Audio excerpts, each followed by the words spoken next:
L'ouest soufflera violemment sur le stade atlantique.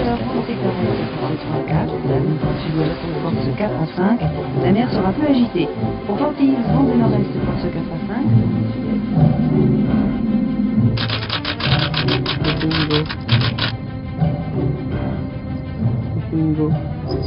Go. Looping. Go. Séparation. Go. Go. Go. Go.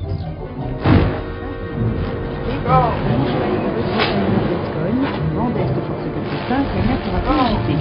Pour Sud-Gascogne, vent du secteur est, force 3 à 4, rafraîchissant pour Il n'y a pas de vent, ça vole pas.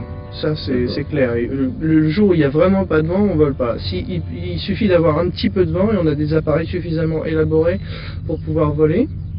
Et quand il y a beaucoup de vent, on a d'autres appareils qui sont moins toilés, qui peuvent aussi voler sans nous traîner tout le long de la plage. Le vent, c'est tout simplement de l'air en mouvement. Chaque vent souffle dans une direction avec une certaine vitesse. À ces mouvements de ces masses d'air, il y a en fait deux grandes causes. Le fait que la Terre tourne et le rayonnement solaire. L'air chauffé se dilate, plus léger s'élève, remplacé au sol par de l'air plus froid que nous avons coutume d'appeler vent.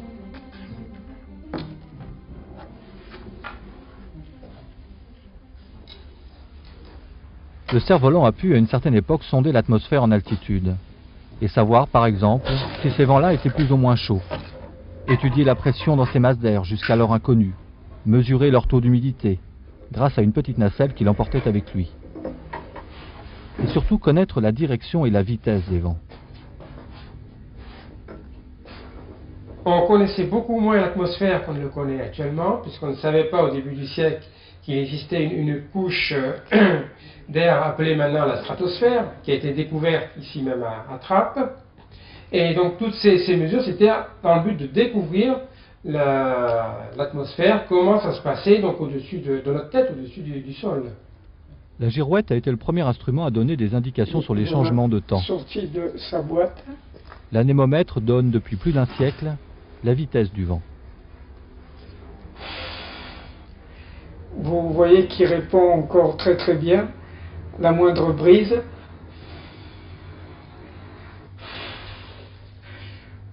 Mais naturellement, il peut y avoir des vents plus violents qui sont enregistrés quand même. J'aurais du mal à reproduire cette force. La mer sera localement agitée. Voilà, j'enregistre fini.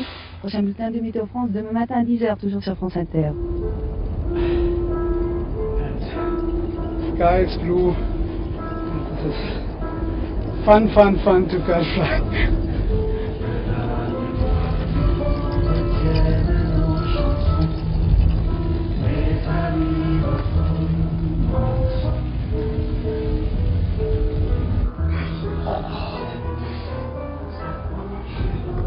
Allez, tu prends ça, les bras bien décontractés. Allez, essaye un tour à droite. Dès qu'il a une en l'air, tu relâches. Un tour à gauche. Dès qu'il a fini son tour, tu relâches. Voilà, t'as pigé. Termine ton tour. Ouais, doucement, doucement. Le plus simple, le plus classique, forme delta. Intérêt de cet appareil, on le voit, la toile est parfaitement rigide, étendue de partout, la toile est rigide. Avec ces appareils, on arrive à se mettre vraiment dans le vent et à se mettre en limite de vent. De par sa rigidité, on peut s'approcher au plus près de la limite du vent sans que l'appareil se dégonfle ou se retourne. Donc sur la droite, on arrive à voir à peu près 80 degrés du vent. En altitude, on peut monter à 80 degrés par rapport à l'horizontale. Et sur l'autre côté aussi. On a donc une très grande surface d'évolution avec ces cerfs-volants. Ça, comment je fais ça? Ça, c'est parce que ça a dû voler sans sa barre, voilà, on déchire ici. Des vents, il y en a de toutes les sortes. Le jet stream, par exemple, vers 10 km d'altitude, est un vent violent qui peut atteindre 500 km/h. Monsieur, si vous tuez ma femme, je vous donnerai toute votre vie. Ou encore les alizés, qui naissent des grands courants atmosphériques qui viennent de l'équateur et se mélangent de manière complexe aux masses d'air froid des pôles. Il y a de plus petits vents, dits vents régionaux ou locaux. Attirés par de petites dépressions, ils se faufilent et augmentent leur vitesse dans les vallées et se heurtent à des collines ou des forêts. C'est le Mistral, la tramontane, ou encore les feunes des régions de montagne avides d'humidité qui dessèchent tout. Il y a le vent d'OTAN, certains disent même qu'il rend fou. Un vent violent, irrégulier et turbulent par rafale. Il y a l'écorce chauve, le vent d'en haut, le vent d'amont, le vent de pluie, le joran, le matinal, le dame de Lausanne. Mais par rapport à ce que vous allez pouvoir voir là-bas, ça n'a rien à voir quoi. C'est hyper technique, moi je m'en fous en fait, moi je m'amuse quoi, c'est vraiment un truc, vraiment un plaisir. Et des moments où il y a des petites rafales, c'est amusant mais... Les rafales ne sont que les manifestations de variations passagères de la vitesse d'un vent. Ne pas confondre la bise, un vent frais du nord-est, avec les petites brises, qui désignent des vents faibles qui parviennent tout juste à soulever les poussières. C'est vraiment le côté physique. Hein. C'est pour ça d'ailleurs que même les cerfs-volants, je suis pas vraiment la finesse quoi. La force du vent est un élément essentiel pour qui veut l'apprivoiser. Une jolie brise est un vent de force 4, sa vitesse comprise entre 24 et 30 km/h. Force 5, c'est une bonne brise. Force 6, vent frais. 7, grand frais, entre 50 et 60 km/h. La marche devient difficile, les arbres entiers sont agités. 8, coup de vent. 9, fort coup de vent. 10, c'est la tempête, les arbres se déracinent. 12, la vitesse du vent est au-delà de 112 km/h, c'est l'ouragan.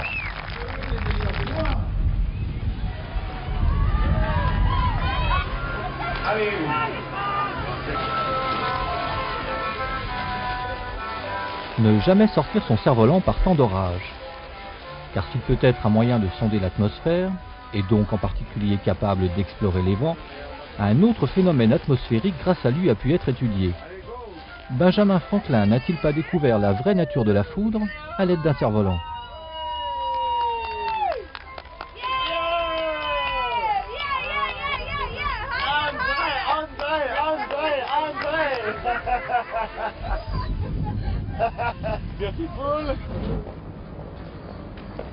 Au matin peut se lever la brise de mer, tant attendue par les cervelis. Le vent sera faible, s'orientant au secteur est sur le golfe du Lion en fin de journée. Cet après-midi, le ciel deviendra plus variable avec des éclaircies et quelques averses éparses. Le vent d'ouest sera modéré. Il suffit d'un peu de soleil sur la plage, l'air réchauffé s'élève, laissant un vide immédiatement rempli par de l'air plus froid venant de la mer. Ouais. Il y avait du vent.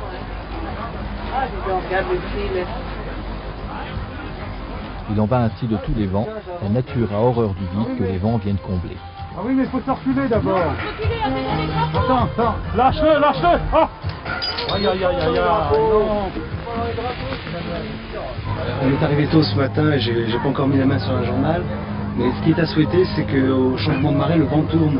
Parce que là, il vient de derrière les bâtiments et ça nous crée des turbulences. Et ça nous coupe un petit peu le vent, donc on n'est pas dans les conditions idéales pour voler. Vent fort sur toute la ligne, notamment sur les côtes et les régions nord. Les vents soufflant à 100 km/h plus sont attendus sur les côtes. Il est finalement assez facile d'organiser une manifestation de cerfs-volants à Berck-sur-Mer. On peut se demander ce qu'il en serait sur une autre planète. Sur Neptune par exemple, qui détient le record de vitesse des vents de tout le système solaire, avec des vents de plus de 2000 km/h. Mais il y a aussi des mondes sans vent, comme la Lune, et pour cause, sans atmosphère, pas de vent.